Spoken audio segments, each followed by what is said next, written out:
What is up, my friends? You are very welcome along to Thursday morning's Anfield Agenda News Roundup. And this definitely isn't my fifth attempt at recording this video. I hope that you're all in fine spirits, probably a few sore heads after England's victory last night over the Netherlands, confirming their place in the Euros final against Spain. What that also means, though, it means that three of our boys are off on their summer holidays. Our captain Virgil van Dijk, Cody Gakpo and Ryan Gravenberch, as much as they'll be disappointed they are now officially on their holidays, you can expect the boys to have about 3 weeks before they meet up with Arne Slot and the rest of that Liverpool team for pre-season.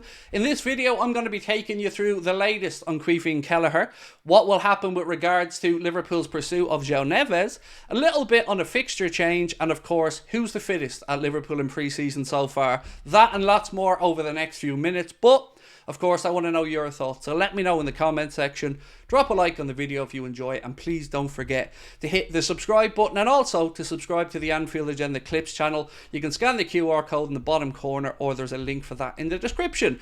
Right, where do we start? Let's get in and start with the news around the fixture change. So, Manchester United versus Liverpool will now be played Sunday, September the 1st, but the kickoff slot has now been confirmed as well. It is going to be on Sky Sports, and it's going to be a 4 p.m. kickoff slot. So, thank goodness it wasn't moved to a ridiculously early one. I had worried that maybe the Manchester police would move it to an earlier kickoff slot as we've seen previously, but 4 p.m, I'll take that. That should be an absolutely belter of a game before we head into the September international break. Next up, a little bit of news on Liverpool's pursuit of FRIMPONG. So, what I told you guys in yesterday's video was that he only has about 10 days left for that release clause of €40 million to be triggered.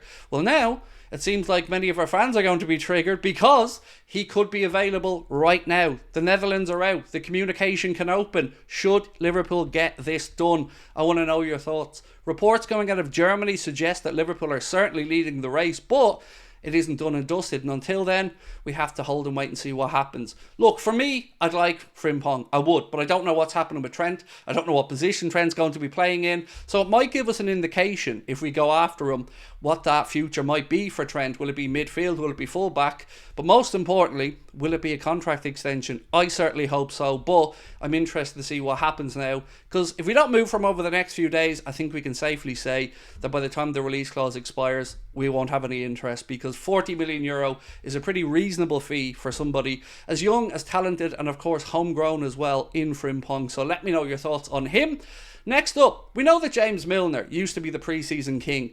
It seems like there's a new pretender to the throne now. Who am I speaking about? Well, Conor Bradley has won the first fitness test of the Arne Slot era, but of course the full team wasn't there. I'm still going to say that he would have won it anyway, because we know he's an Energizer Bunny, and well done to Mr. Conor Bradley on that one. They've changed a little bit these days since we used to do those lactate and bleep tests. They're a little bit more civilised now, and Conor Bradley is so far the fittest one that Arne Slot has had a look at in pre-season. Right, Liverpool high-stakes pursuit of Joao Nez is a piece coming out of Sport Witness. They say that Liverpool are indeed interested in signing Benfica midfielder and Portugal international Joao Nez, who, as we reported to you guys a few days ago, is represented by George Mendes Gestifute Agency, an agency that Liverpool have very good relations with. We've already got Darwin Núñez, Diogo Jota, of course, part of that agency. We're talking about Rayan Aït-Nouri as well, a fullback from Wolves who has a £38 million release clause.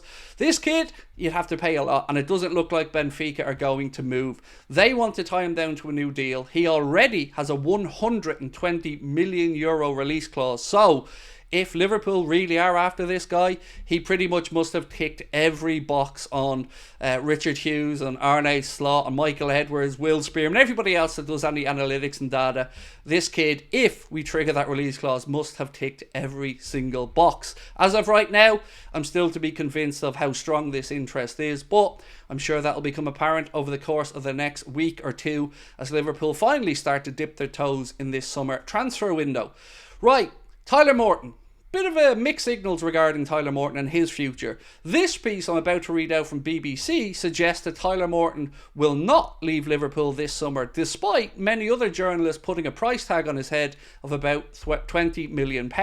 Now look, it's only fair that Arne Slot has a look over him, Carvalho, and of course a couple of the other youngsters, but it is a big call, and one that, you know, if he stays around, is that the indication that maybe we're not going to spend the money? on a defensive midfielder in this window? I don't really know, but it makes me nervous. So until we bring somebody in, maybe that's Joao Nez, maybe that's the Atalanta midfielder Edison that we've been speaking about. I don't know. Look, the kid's done really well in his loans, but is he going to be able to make that step up to be the difference maker? Because remember, we have Wataru Endo, we have Stefan Bajcetic, we have Alexis McAllister, but we don't have anybody that we would say 100% is a nailed on DM. Maybe Arne Slot looks at him as a number 8. I don't know. But for me, I'm not sure where the truth is with this. Is he for sale? Is he not for sale? According to the BBC, he isn't. Well, let's wait and see what happens over the next few weeks. Right, my friends, Caoimhín Kelleher. Remember when there used to be interest in him from Nottingham Forest? Well, that is now over. Nottingham Forest have confirmed the signing of Brazilian goalkeeper Carlos Miguel on Tuesday, so that probably puts an end to their interest in Caoimhín Kelleher, which means if Caoimhín is indeed going to depart this summer, where's he going to go? We know of interest from Celtic, but can they really pay the type of fee that Liverpool will be looking for Caoimhín Kelleher? I doubt it. Will Liverpool maybe loan him out to Celtic for a season to see how he gets on? Well, that would be just leaving us short, wouldn't it? Even with Miroslav Jaros stepping up, it's still a big hole to fill. This is a situation that's right up there with Trent for me. I'm intrigued to see what goes on. Trent, of course, we want to sign a new deal, but Kelleher, I think we're all understanding of the situation. If the right offer comes in and Caoimhín fancies the move, I don't think the club will stand in his way. But, like with any of these deals, the club would want to get it resolved as soon as possible. So, keep your fingers crossed on this one, because I really want him to stay. But then again, I would, because, well, I'm selfish. I am Irish and want the kid to stay at the football club.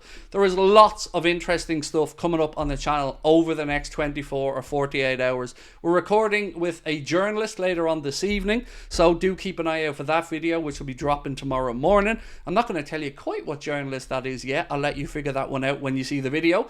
Also, we will be back live tonight at 8:45 with the late night agenda. I know we haven't been live over the last 2 evenings, but of course we've all been glued to the football. Spain and England in the final of the Euros. Love to know your thoughts on that matchup in the comment section.